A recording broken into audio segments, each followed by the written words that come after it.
अस्सलाम वालेकुम। यूँ तो आपने बहुत जगह देखी होगी जहाँ रोटियाँ पकती हैं हाथ की, मगर ये PWD में एक ख़ास रेस्टोरेंट तख्त बाई रेस्टोरेंट खुला है और यहाँ पर ये नौजवान हाथ की और देसी आटे की बड़ी मज़ेदार रोटियाँ बनाता है। और मज़े की बात यह है कि ये रोटी लकड़ियों पर पकाई जाती है, क्योंकि वैसे तो आजकल गैस का वो ज़माना है, हर आदमी गैस से पकाता है। चिमटे की जगह ये देखें छुरी इस्तेमाल करता है और बड़ी लजीज, नरम और ताज़ा रोटी होती है।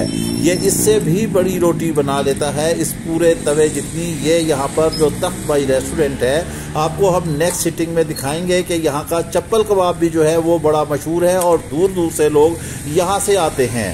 लकड़ियों पर पक्की हुई रोटी जो ये तरीक़ाकार अब मादूम होता जा रहा है, लेकिन उन्होंने यहाँ पर ये देसी तरीक़ा अपनाया है। आप ये देखें, एक चूल्हा बनाया है ऊंचा सा और उसमें अंगीठी नुमा है और उसमें लकड़ियाँ डालते हैं और तवे पर फिर देसी तरीके से जो है वो रोटी डाली जाती है। और रोटी रखने की चंगेर भी आप देख लें, वो भी पुराने ज़माने की है।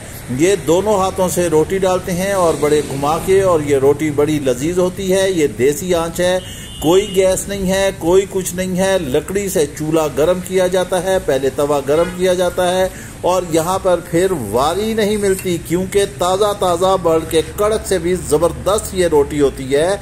ऐसे रोटी होती है जैसे घर की रोटी का मज़ा है। इस हाथ में मज़ेदार रोटी होती है और ये रोटी दोनों तरफ से इसको सही तरह जो है वो सुरख किया जाता है। साथ ही जो है वो चप्पल कबाब का इनका दुकान है और तख्त बाई के ये चप्पल कबाब हैं।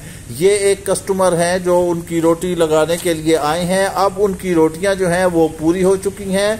ये नौजवान जो है ये रोटियां यहाँ से रख रहा है, अब रोटियां रख के उन्हें दे रहा है।